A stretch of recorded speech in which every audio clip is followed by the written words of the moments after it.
MNT, você não gosta muito do colega, mas a verdade é que fui eu mesma que escolhi o tema, então acho que eu gosto de desafios. Vamos lá. Então, eu não tenho nenhum conflito de interesse a declarar. E aqui, só para a gente ficar na mesma página, né, as MNTs são um grupo muito heterogêneo, né? Então, a gente tem diferentes espécies e, na verdade, o que a gente precisa entender? Quais que são as mais relevantes na nossa prática clínica, tá? Então, dentre as de crescimento lento, obviamente, a gente tem que destacar o MAC, né, o Complexo Mycobacterium avium. A gente precisa destacar ainda o Mycobacterium cansace. E nas de crescimento rápido, a gente vai destacar o quelone, o fortuito e o abscessos, tá? Então, essas vai ser o foco da nossa aula de hoje. Aqui, nossa, Maria Ângela, a filogenia, né? Isso parece coisa de microbiologista, né, Érica? Mas não é. É importante, enquanto clínico, a gente entender as distâncias que essas micobactérias têm, porque isso vai trazer algumas características na prática clínica, né? Então, se a gente olhar as micobactérias de crescimento rápido, elas estão lá em cima, né? Então, elas têm muitas características das bactérias comuns. Quando a gente olha aqui o cansáceo, ó, ele está mais próximo do complexo tuberculose, tá? Então, isso já nos mostra que ele vai ter uma apresentação mais semelhante. Quer dizer, as características filogenéticas, né, elas vão dar um comportamento, né, clínico, né, e frente aos agentes terapêuticos também. Esse aqui é o grande pesadelo, tá? O grupo abscessos. Então, o grupo do Mycobacterium abscessus, até no nome, né, Érica? Porque, assim, os microbiologistas, eles acabam mudando os nomes dos bichos e a gente vai ficando desorientado. Então, aqui eu trouxe a evolução, né, e a nomenclatura atual, tá? Então, a nomenclatura atual deste grupo, desse complexo, então, a gente tem o Mycobacterium abscessus, subespécie abscessus, Mycobacterium abscessus, subespécie maciliense e Mycobacterium abscessus, subespécie bolete. Isso é muito detalhe, Maria Ângela. Não é, porque a sensibilidade, né, por exemplo, ao macrolídeo, ela é diferente aí nesses grupos e a gente vai ver mais para frente. Bom, outra pergunta que as pessoas sempre fazem. As micobactérias não tuberculosas, elas estão aumentando ou a gente está diagnosticando mais? Então, aqui foi feita uma revisão sistemática com meta-análise em que eles avaliaram diferentes estudos, né, que mostram essa evolução. E qual foi a conclusão que eles chegaram? As duas coisas, tá? Então, o diagnóstico melhorou, mas, de fato, a doença também aumentou. Então, quando a gente observa, né, houve um aumento aí ao longo dos anos, né? Esses estudos aqui dos Estados Unidos foram estudos que avaliaram muito MAC nas pessoas vivendo com HIV. Então, neste grupo, de fato, né, houve uma redução, mas na micobactéria de forma geral e as formas pulmonares, elas aumentaram. Então, de forma geral, aumentou, né, a detecção. E nesse outro forest plot aqui que a gente observa que também aumentou a doença.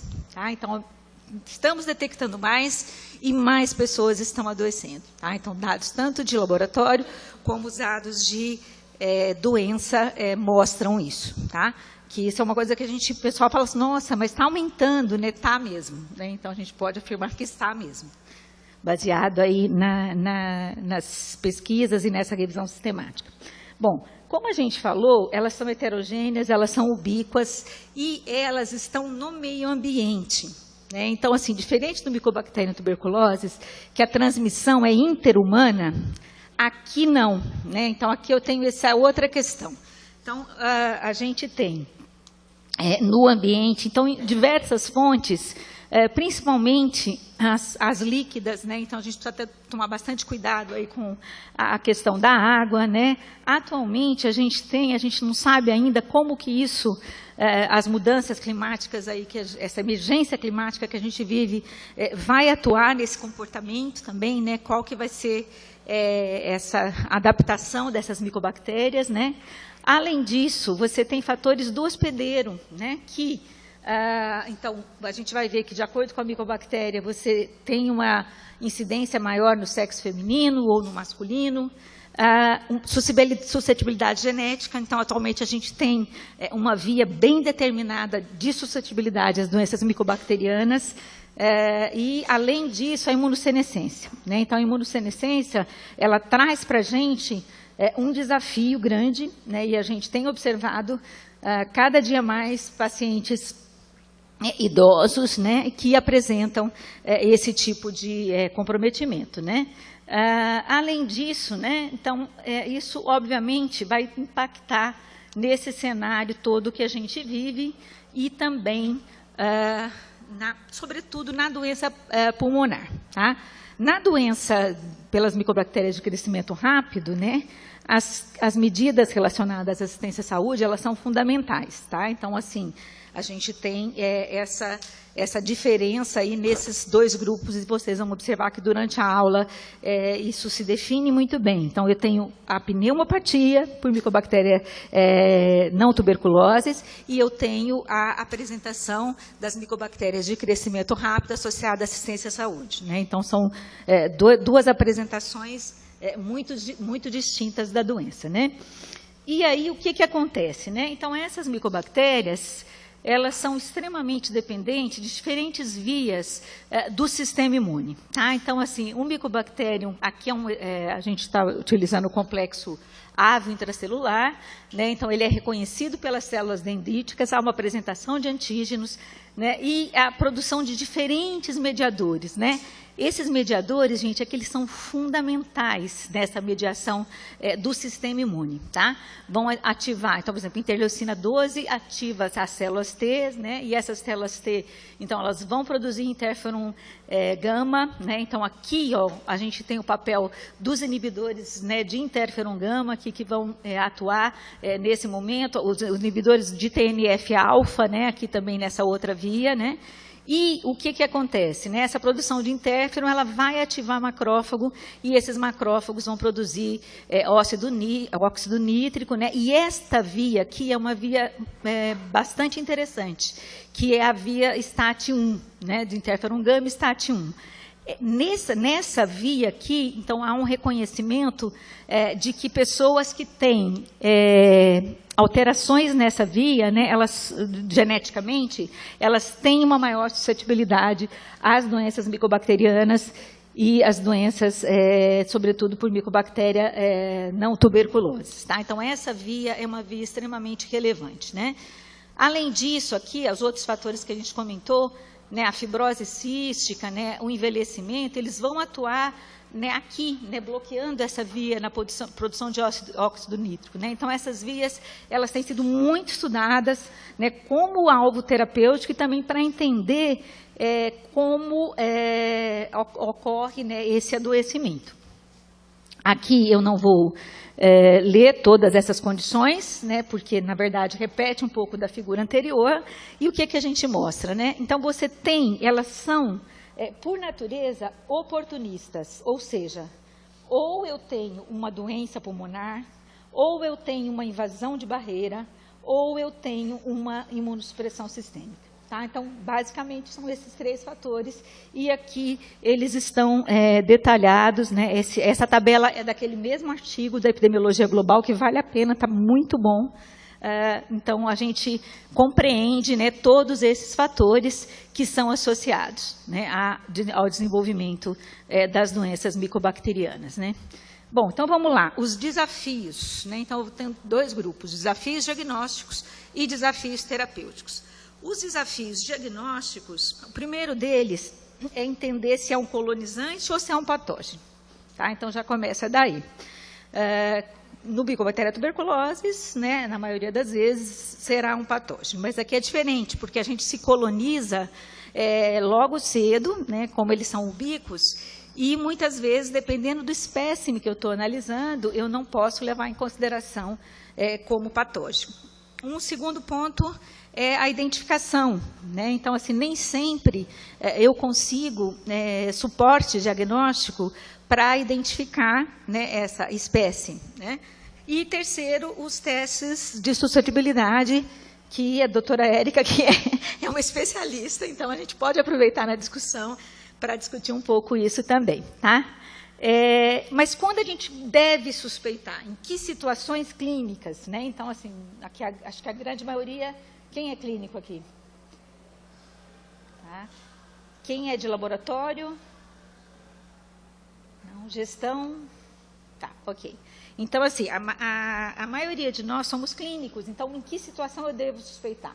Numa pneumopatia, tá? Uma pneumopatia que eu não estou conseguindo resolução, em situações de infecções relacionadas à assistência à saúde, né? Então, em pele, partes moles, ou mesmo se não fosse associado à assistência à saúde. A gente tem um paciente no ambulatório, ele até terminou o tratamento, que ele é mecânico e ele teve um trauma e ele não tinha uma imunossupressão muito acentuada, mas ele fez uma infecção de pele, partes moles, né, por micobactéria não tuberculose, né? Então, você teve uma porta de entrada e ele fez essa infecção, né? Cirurgia e dispositivos, né? A gente viveu em 2009, né, um grande surto nacional aí que mudou, inclusive, as práticas e os procedimentos de desinfecção e esterilização de Mycobacterium abscessus, né, subespécie marceliense, né? Então, é fundamental suspeitar nesse grupo, né? E a gente tem, nas pessoas vivendo com HIV, que felizmente, das micobactérias, né, esse grupo a gente tem reduzido, né, em função da terapia antirretroviral. Nesse grupo, a gente teve uma redução da incidência. Entretanto, neste grupo, a gente passa a ter novas apresentações, que aí eu acho que a gente precisa também ficar atento. Tem sido descrito manifestações mais localizadas, tá? Não aquela MAC que a gente estava acostumado a ver de doença disseminada, com hepatos pleno, né? Como essa aqui, olha o tamanho desse baço, né? Cheio de abscessos, com múltiplas micobactérias, né? Forrado de micobactéria. Então, a gente, com a terapia antirretroviral, esse cenário está mudando. Então, a gente precisa também mudar o nosso, principalmente os mais velhos, né? A gente precisa mudar aquele conceito que MAC só dá, né, em doente com CD4 menor que 50 e, em geral, doença disseminada, com uma febre que você não esclarece, tá? Então, isso tem sido descrito na literatura para a gente, então, prestar atenção nessas apresentações, muitas vezes linfadenite, né? Então, precisa ficar atento. Bom, e na prática, essas situações clínicas, elas podem ser causadas, então, aqui, no grupo das pneumopatias, quais são os agentes mais comuns? Cansaço, complexo suave intracelular e abscessos. Óbvio que, eventualmente, você pode encontrar outro, tá?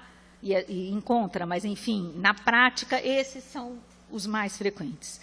Nas infecções relacionadas à assistência à saúde, aqui disparado as micobactérias de crescimento rápido, né, o grupo das micobactérias de crescimento rápido, então abscessos, fortuito e quelone, nessa ordem mesmo, tá?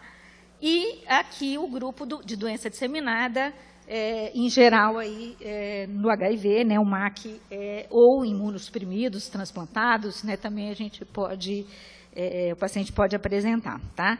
Em relação ao Mycobacterium cansace, lembra na árvore filogenética que ele estava lá bem próximo do Mycobacterium tuberculosis? Então, na apresentação também, tá? E na sensibilidade às drogas também é muito parecido. O que a gente observa no Mycobacterium cansace? É um doente que tem uma tosse prolongada, que tem uma febre, né? Um paciente que perde peso, né? E, obviamente, a primeira suspeita é a tuberculose, e nas imagens você não consegue diferenciar, né? Então, o que a gente tem aqui? Diversas tomografias. Então, aqui eu tenho múltiplos nódulos, né? Tenho árvore em brotamento, né? Tenho cavitações, né, apicais, aqui bronquiectasias, né? Todas elas causadas pelo micobacterium. Aqui uma cavidade com a parede mais espessa, que são sinais de atividade de doença, né? Então, obviamente, todo mundo que estiver diante de um caso desse vai pensar em tuberculose, né? E tem que pensar mesmo, né? Então, mas lembrar que o cansaço, a apresentação é muito semelhante. O MAC, tá? O MAC pulmonar, né? Então, aqui a gente está falando das apresentações pulmonares, né? Então, no MAC pulmonar, tem um quadro, aquele paciente que lê o livro, né, que eu sempre falo para os internos, para os residentes, naquele que lê o livro, é na mulher pós-menopausa que faz bronquiectasia, tá? Nem sempre os pacientes leem o livro, então a gente vai ver outras apresentações. Então, tem síndrome do lobo médio, bronquiectasia, que é o quadro mais típico que a gente vê no MAC pulmonar. E aqui, né, então tem o nome dessa síndrome, né, que é um personagem do Oscar Wilde, que ela inibe a tosse, né, então é um personagem dele, que é exatamente isso, uma mulher num fenótipo longilíneo, na pós-menopausa, então aí após os 50 anos de idade, que faz esse quadro aí de bronquiectasia, né, e isso a gente tem inúmeros casos no ambulatório que a gente, né, acompanha desses pacientes, né. Acho que teve algum problema com o anterior, mas deixa eu voltar aqui. Acho que faltou, mas não tem problema, eu falo. O Mycobacterium abscessus, né, ele não, do ponto de vista de apresentação clínica pulmonar, ele também não vai se diferir muito, até menos do que o MAC pulmonar. O MAC pulmonar eu tenho, né, esse fenótipo aí que se apresenta, né, nessa faixa etária. No abscessos, né, a gente tem diferentes apresentações. Em geral, então, você pode ter uma doença nodular ou uma doença com fibrocavitação, né, aqui no Mycobacterium abscessus também. Então, essas duas formas aí se apresentam. Tá? No MAC, então, aqui a gente tem a diminuição, né, que eu falei para vocês, né, atualmente menos de 2 casos para 1.000 pessoas vivendo com HIV por ano, né, e essa apresentação disseminada, a gente ainda tem, né, quem trabalha em hospital ainda vê pacientes com retardo diagnóstico que muitas vezes abrem o quadro de HIV com essa apresentação. Tá? Então, vamos seguir aqui, que é a outra face do MAC que eu falei para vocês. Então, doença localizada, CD4 não tão baixo, né? Então, esse artigo ele aborda bem essa nova cara do Mycobacterium ave intracelular. Uma outra preocupação neste grupo, em especial de pessoas vivendo com HIV, é a IRIS, né? A síndrome inflamatória de reconstrução imune. Então, você pode ter um MAC oculto e que, à medida que você introduz a TARV, ele vai se manifestar, né? Então, isso é uma ocorrência que a gente precisa ficar atento. E nesse estudo, só voltando um pouquinho, esse é um estudo de um grupo da Fiocruz, né, e que ele mostra, né, ele estudou alguns marcadores, e daí nesse estudo que ele viu é que a fosfatase alcalina era um bom marcador para você estar acompanhando esse paciente aí, e o aumento dela poderia ser indicativo, porque na prática clínica às vezes é muito difícil você diferenciar a íris de outras manifestações. Tá? Então, é o que ele mostra. Né? Bom, então isso pulmonar. Tá? Agora, nas de crescimento rápido, a gente tem quais são as manifestações clínicas, né?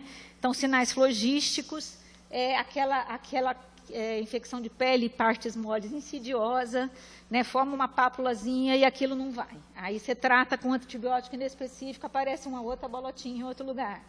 E assim vai, né? Ao redor e de forma metastática localizada. Né? Ela não tem o poder de disseminação como ocorre no paciente imunossuprimido. Né? Os nódulos são muito característicos, né? E a gente tem, então, aqui, né, um paciente com prótese mamária, né, uma outra micobactéria que a gente teve um surto grande de infecção associada à prótese, é o Mycobacterium fortuito, né, que também é de crescimento rápido, né, então Mycobacterium fortuito, Mycobacterium abscessus, né, a gente precisa pensar nessas situações até você ter a espécie identificada, porque nem sempre você vai conseguir. E aí, fundamental, a retirada do material, porque essas micobactérias formam biofilme, e ali é um santuário, né, para que elas sobrevivam. Então, é fundamental, não tem jeito, né, você precisa retirar todo o material estranho que estiver. Aqui também, né, gente, não fica só na superfície, né? Olha o tamanho aqui desse nódulo que essa paciente tinha, tá? Então, precisa fazer imagem, né, para você entender qual que é a extensão dessa lesão. Aqui também para o Mycobacterium abscessus, né?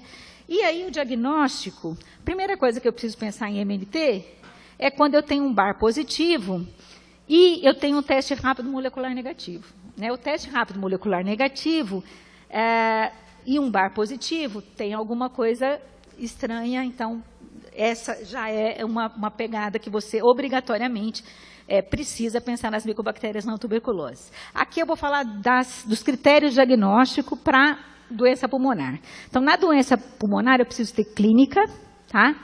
E eu preciso ter imagem, e eu preciso ter pelo menos 2 culturas de descarro ou uma cultura de lavado broncoalveolar. Tá? Então, esse aqui é o critério para a doença pulmonar.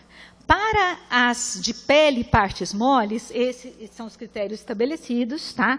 Para você considerar suspeito, provável ou confirmado, né? Então, o suspeito, ele precisa ter clínica, né? Então, aquelas apresentações que eu disse, então, a presença de nódulos, a presença de nódulos metastáticos ao redor de uma ferida cirúrgica, a não resolução com antimicrobianos comuns, então, tudo isso você deve ter pelo menos 2 desses sinais e suspeitar, né?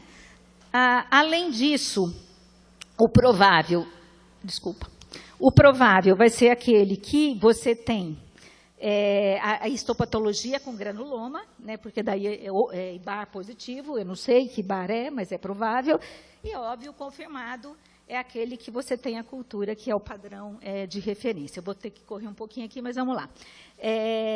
Em relação aos métodos, né, de identificação, isso depois a Érica pode falar um pouquinho mais, né? Então, a gente tem, a maioria dos locais usam o Line Probe Assay na identificação, que é um ensaio em sonda, né, que você vai identificar as porções específicas. Os LACENS usam em geral. Né, a gente tem métodos de sequenciamento, mas que são caros e ainda não estão na rotina, mas em nível de pesquisa. E alguns hospitais também dispõem do MALDI-TOF, né, serviço de referência. Então, eles também têm uma boa discriminação dessas micobactérias. Né. Esse artigo, então, é o desenvolvimento de um multiplex real-time PCR, né, pelo grupo da Érica, né, para a detecção de genes de resistência para o Mycobacterium abscessus. Tá? Então, vocês... facilitar esse diagnóstico é fundamental. E o macrolídeo, ele vai ser a peça-chave no tratamento que a gente vai entrar aqui. Tá? Então, os desafios terapêuticos, então, escassez de evidência, se não vê que a evidência é tudo baixa. Né? A gente tem baixa correlação in vitro e in vivo, a questão da resistência, né? O biofilme, e o desafio de tratar prolongado e com muitos eventos adversos. Tá? Então, de fato, é uma doença desafiadora. Né? Em relação às pneumopatias, tá? A Associação Americana de Tórax e o Ministério da Saúde, eles soltaram recomendações que estão bastante atualizadas de 2021, então recomendo que quem siga os pacientes, consulte as recomendações do Ministério, que se basearam nessa avaliação da Associação Americana de Tórax, que é uma avaliação muito bem feita, né? Então, foi feita uma revisão sistemática, foram avaliados estudos, né? E avaliados desfechos robustos, como morte, cura, conversão da cultura. Né? E aqui, nessa avaliação, a pergunta era, eu devo tratar ou não uma pneumopatia por uma MNT? Pneumopatia, tá? A gente está falando agora. Então, que essa era uma coisa que, às vezes, né, os pneumologistas falavam, vamos esperar, né, vamos ver como é que isso fica. Atualmente, né, vale a pena tratar. Tá? Então, a conclusão que eles chegaram é que tratar previne morte. Agora, a qualidade da evidência, gente, é muito baixa, né, como eu falei. Então, assim, se eventualmente algum colega optar por acompanhar, né, é uma opção que ele até teria, porque a evidência, de fato, é baixa, mas de forma geral. As drogas efetivas, né, o macrolídeo é o eixo do esquema, e o macrolídeo, gente, por ser o eixo desse esquema, é fundamental, né, você avaliar se há resistência ou não esse macrolídeo. Né? A resistência é, sobretudo, por metilase, bombas de efluxo, e, além disso, o regime não deve ser de monoterapia. Tá? Então, assim, o regime ele precisa ter pelo menos aí 3 fármacos, né? E nessa revisão da ATS, na Associação de Tórax Americana, o que eles encontraram, né? Pelo menos 3, tá? Com ou sem macrolídeo, foi efetivo aí no desfecho de morte. Bom, então é isso, tá? E olha só, é uma recomendação condicional, tá? E tem uma confiança muito baixa na estimativa aí de efeito, né? Então, quando a gente fala de MAC pulmonar, esse é o regime recomendado, tá? Um macrolídeo, etambutol e uma rifamicina, né? Embora seja, tem essas limitações com os dados, né? A amicacina inalatória para o MAC, tá? Uso ou não uso, né? Os dados são inconsistentes, né? Como terapia inicial, ela pode ser utilizada na doença por MAC no resgate ou numa doença fibrocavitária extensa. Então, é um paciente que já tem muita distensão pulmonar, né, ou então você está tratando, né, e depois de 6 meses ele não tem melhora, ou então na situação que você tem resistência ao macrolídeo. Tá? Então, aqui é o estudo, né, que avaliou a amicacina inalatória, nos casos de MAC, tá? Então, aqui é para MAC, né? Vocês vão ver que na nossa recomendação, a gente tem recomendação para o uso na pneumopatia por Mycobacterium abscessus, tá? Mas aqui é o estudo que avaliou o MAC, né? Bom, ainda, né, se você deve usar droga parenteral para MAC, né? O único desfecho aqui que teve diferença foi a conversão, né, da cultura, né, um efeito moderado, né, então a droga parenteral ela propiciou uma conversão aí da cultura, tá? Que seria, obviamente, aqui a amicacina, né, que você pode usar então na doença fibrocavitária ou na bronquiectasia severa ou na resistência ao macrolídeo. Bom, o MAC no HIV, essas são recomendações, acho que todo mundo tem bastante familiaridade com elas, né? O claritretambutol ou azitretambutol. Aqui o nível de evidência é melhor, é A1, tá? Se for grave, você pode associar e deve associar a rifabutina. E, se for grave e não estiver respondendo, você tem a opção de associar essas outras drogas, né? Então, as fluoroquinolonas, a amicacina, ou até as drogas novas, mas que aí o acesso é mais complicado, né? Então, o acesso não é tão fácil, né? Então, na situação, quando é que eu vou suspeitar de falência de MAC disseminado no HIV? Tá? Se ele não tiver uma resposta clínica, não tiver a negativação da micobacteremia, em 4 a 8 semanas, eu já posso tentar rever esse meu esquema e melhorar, tá? Aqui, gente, diferente da doença pulmonar por MAC, no HIV, você não recomenda que se continue, se for resistente a um macrolídeo, você não deve continuar o macrolídeo, tá? Então, você deve substituir. Na doença pulmonar, você continua porque ele vai funcionar como um imunomodulador. Ele não vai ser contado como droga, tá? Aqui no HIV, obviamente, porque a doença é disseminada, né, ela não é pulmonar, você não vai utilizar, tá? Que é isso que eu falei. Então, no abscessos, se tem resistência ao macrolídeo, você continua, mas não conta como droga ativa, né, porque ele funciona como imunomodulador.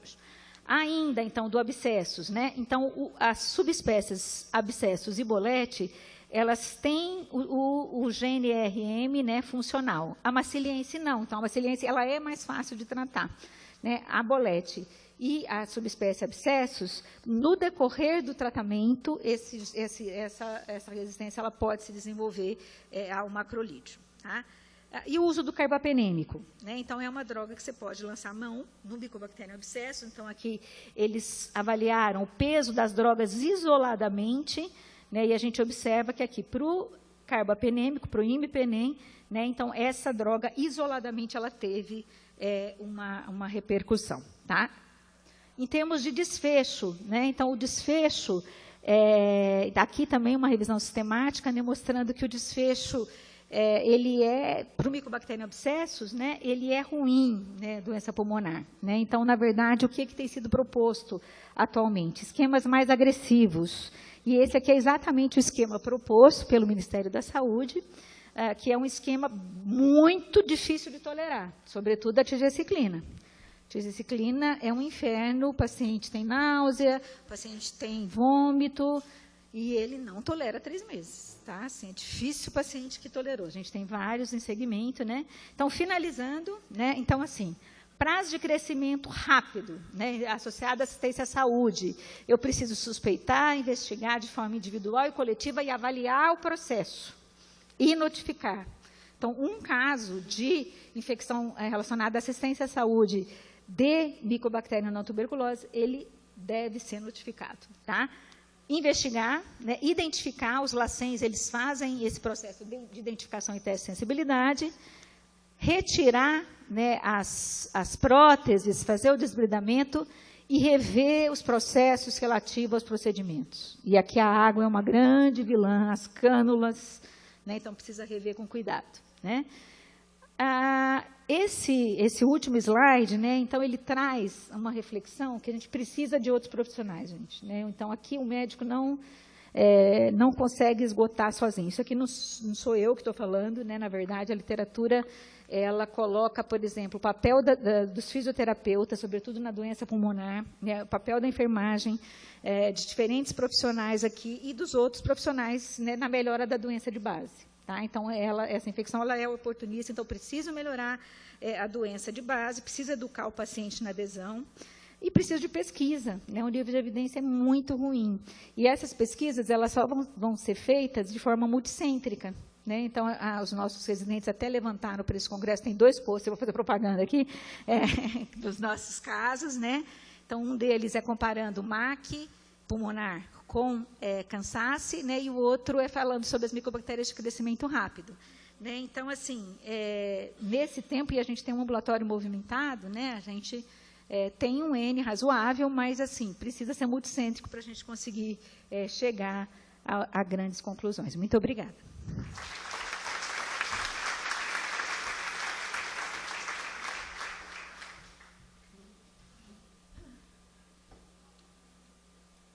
Obrigada, doutora Maria Ângela. Excelente aula, muito esclarecedora. Temos algumas perguntas aqui. A primeira, em BH, tivemos um cluster de infecção de partes moles por micobactérias não tuberculosas, especificamente Mycobacterium abscessus pós-lipo de papada. Foram indicados 2 esquemas empíricos, um com amicacina, ertapenem, claritromicina oral ou amicacina, clofazimina e claritromicina oral. Gostaria que comentasse sobre se o ertapenem pode substituir o imipenem, baseado em estudos de suscetibilidade, e entre os 2 esquemas, um com clofazimina e outro com ertapenem, se há diferença na taxa de cura. Aí ele faz uma observação aqui. PS, esquema empírico indicado até a liberação do antibiograma, que se mostrou sensível aos antibióticos acima.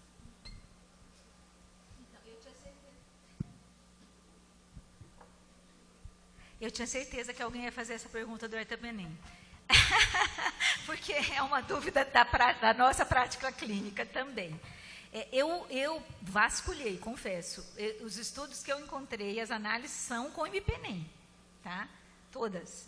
Né? Então, assim, inclusive, que eu falei, olha, eu vou procurar. Eu ia até falar com a Margarete, eu ia mandar uma mensagem para ela, Margarete, você tem algum estudo com ertapenem? Porque eu não encontrei. Se alguém tiver, me manda, porque eu procurei arduamente. Né? Agora, se você tem um teste de sensibilidade, né, o ertapenem ele tem a comodidade posológica, né, do uso para você utilizar. Né, mas eles não são intercambiáveis. Né, então, eles têm espectros bastante distintos, e isso a gente sabe bem, né? Quem trabalha aí com STOR-TIP, de antimicrobiano, sabe bem que eles são bem distintos. Né? Então, eu só teria segurança se eu tivesse teste de sensibilidade, porque não tem estudo clínico. Tá? O que a Érica fala? A Érica pode palpitar sobre isso bem. Primeiro eu quero agradecer o convite de estar aqui, parabenizar por ter uma mesa dessa, porque a gente vê que essa tem sido uma doença bem negligenciada e ela é uma doença que vai causar um impacto muito grande na vida do paciente, na qualidade de vida do paciente. Esse é um paciente que fica pelo menos 2 anos no sistema público até que ele realmente tenha o diagnóstico correto e comece a fazer esse tratamento. Então, ele impacta diretamente paciente no programa de tuberculose, porque é um paciente que vai ficar sendo tratado como tuberculose resistente, e ele vai ter todas aquelas complicações de uma tuberculose resistente, só que ele não tem tuberculose. E o tratamento de tuberculose não vai ser efetivo para ele, porque as micobactérias não tuberculosas são resistentes, naturalmente resistentes aos antibióticos do esquema básico de tuberculose. Então, com relação ao ertapenem, não, ele não é recomendado para o tratamento de uma micobactéria não tuberculosa, é o imipenem. E mesmo o imipenem, o que acontece? A gente tem uma certa dificuldade de realizar o teste de sensibilidade dele. Tá? Não é uma droga muito fácil de se trabalhar dentro do laboratório, ele tem que ter um controle muito rigoroso, e mesmo assim a gente atinge lá um 80%, que não é alguma coisa muito interessante. Então, assim, principalmente com relação à micobactéria de crescimento rápido, o imipenem não seria alguma coisa muito interessante para colocar nesse tratamento quando a gente fala de suscetibilidade. Tá? Então, no caso aqui que ele colocou a claritromicina, amicacina, clofazimina, tá ok. Agora eu quero fazer um parêntese bem importante aqui com relação à claritromicina. Ela é o esqueleto desse tratamento. Só que a Mariângela mencionou aqui a questão da resistência. Vejam, a gente tem dois esquemas, duas maneiras de resistência com relação à claritromicina. É a resistência adquirida já, que a gente olha o gene RRS com relação a essa resistência, mas a gente tem a resistência induzida. O que é essa resistência induzida? Somente em presença do fármaco é que a micobactéria vai fazer uma metilação e ela vai, então, ser resistente a esse fármaco. Então, é aquela coisa assim, você dá a claritromicina para o paciente, ele vai melhorando, de repente, ele piora. Certo? E aí? Mas o laboratório mandou um teste de sensibilidade sensível para esse paciente. O que acontece? O teste de sensibilidade ele tem que ser feito de uma maneira um pouquinho diferente com relação à claritromicina. Então, você faz o teste, a leitura é feita em 3 dias. Normalmente, quem tem esse esquema de resistência induzida, aqui no 3º dia ele vai ser sensível, só que eu tenho que acompanhar até o 14º dia. Se até o 14º dia ele se mantiver sensível, ok, é sensível mesmo. Agora, se ele virar para resistente, ele tem uma resistência induzida. Isso é extremamente importante. Por quê? Porque você vai estar utilizando um fármaco que não vai estar sendo efetivo dentro do seu esquema terapêutico, sendo que ele é considerado a base do esquema. Perfeito. Acho que temos tempo para mais uma pergunta. Para MNTs, quando o uso de carbapenêmico é necessário a associação com clavulanato ou Subactam?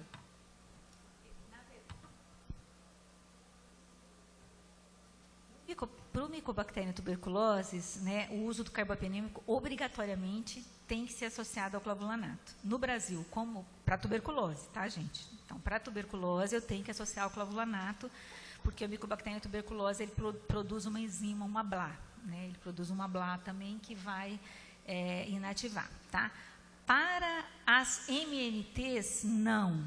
Tá? Então, para as MNTs, então, tem uma das revisões sistemáticas aí que eu mostrei, né, que mostrou que o imipenem teve algum impacto aí quando você equaliza aí para as outras drogas, né, você não precisaria. Tá? Então, isso é um conceito importante. Então, para tuberculose, se eu for recomendar o carbapenêmico, tem que ser com clavulanato. Aí a gente usa a moxa com clavulanato porque a gente não tem outra opção. Mas para a MNT, não. Né? Só ficar atento no caso de micobactéria de crescimento rápido, que tem algumas que têm BLA, então a gente tem que ficar atento. Sobre o diagnóstico, muitas vezes os pacientes não levam as amostras ao laboratório em tempo hábil, diminuindo a sensibilidade da cultura. Em situações de cultura negativa, mas clínica muito sugestiva, é possível levar em consideração uma amostra de tecido ou secreção em que o PCR identificou o patógeno? Sim, com certeza. Né? Então, você vai levar, sim, em consideração. né? Deve ser tratado. E muitas vezes, gente, na prática clínica, eu falo para os meus alunos, esse doente não leu o livro, esse leu o livro, né? Porque assim, você não vai achar tudo bonitinho. Então, muitas vezes, você vai tratar empiricamente. E muitas vezes você também não tem recursos diagnósticos, né? Então, assim, por exemplo, a gente está no estado de São Paulo, né, né, eu moro relativamente próximo, estou no hospital universitário, então eu acabo tendo acesso, né, a isso, mas muitas pessoas não têm, né? Elas vão ter que tratar, fazer um tratamento empírico e observar. Por isso que aqueles critérios diagnósticos, eles são relevantes, né? Então, assim, eu vou avaliar os critérios diagnósticos para doença pulmonar, eu vou avaliar os critérios diagnósticos para doença de pele e partes moles, e eu vou fazer uma decisão clínica, né, que vou compartilhar com o meu paciente, né, e vou decidir, né? Então, nem sempre eu vou ter bonitinho nome, sobrenome e a sensibilidade desse patógeno, né? Então, aí é uma coisa que a gente precisa exercitar também essa questão clínica. Agora, pensando que a gente está cada vez mais tentando colocar novos métodos diagnósticos que sejam mais rápidos, mais eficientes, a gente sim deve considerar esse tipo de identificação, porque são métodos baseados em biologia molecular, em que eu vou ter simplesmente o material clínico, eu faço um processamento e consigo fazer a identificação do patógeno. O que eu vou perder aqui não tendo a cultura? O teste de sensibilidade. Tá bom? Mas a gente também tem desenvolvido, como a Maria Ângela mostrou, alguns testes moleculares para a gente fazer a avaliação e detecção desses genes de resistência, mas ainda não temos para todos. Então, é bem importante fazer isso, mas lembrando, micobactéria não tuberculose, a gente precisa da cultura e vamos lá, vamos correr com esse material clínico aí para chegar no laboratório. Temos evidência para o uso de aminoglicosídeo 3 vezes na semana para MNT, assim como para MTB? Tem, dependendo do caso, tá? Então, se você tem, né, se for um caso mais extenso, você deve usar 5 vezes, tá? Mas pode-se utilizar 3 vezes, sim. Tem evidência. Inclusive, está na recomendação do próprio Ministério da Saúde, tem essa possibilidade. Qual esquema padrão a senhora sugeriria para MCR em procedimentos? Para micobactéria de crescimento rápido, gente, então assim, você vai ter que ver então a sua situação local, tá? Então, o que eu preciso pensar pós-procedimento? Eu preciso pensar no Mycobacterium abscessus, em primeiro lugar, né? E no fortuito também, tá? Então, a gente tem alguns clusters de Mycobacterium fortuito. Então, você entender, né, qual a micobactéria que está circulando vai te ajudar a montar esse esquema, porque o esquema para abscessos é diferente do fortuito, tá? Então, o que você pode fazer? Você pode iniciar com o esquema para o Mycobacterium abscessus, né? E depois você pode ajustar, né? Mas sempre tentando ir atrás aí do diagnóstico, porque às vezes a gente se surpreende, né? Uma aluna minha, ela está no Rio agora até, ela me mandou, daí era prótese de mama. Ela falou, Maria Ângela, que micobactéria que você acha que é? Aí eu falei, olha, pode ser fortuito, pode ser abscessos, né? E não era nada disso, mas enfim, porque eu falei, mas você vai fazer a cultura. Falei, faça a cultura, mande. Era uma bem diferentona. Então, às vezes aparece, entendeu? Mas se você tiver que tratar empiricamente, são essas duas que você vai precisar cobrir, tá? Eu acho que agora, infelizmente, a gente não vai conseguir contemplar todo mundo, mas agradeço muito a doutora Érica Shimara, a doutora Maria Ângela, foi excelente a mesa. Agradeço a todos que estiveram aqui presentes.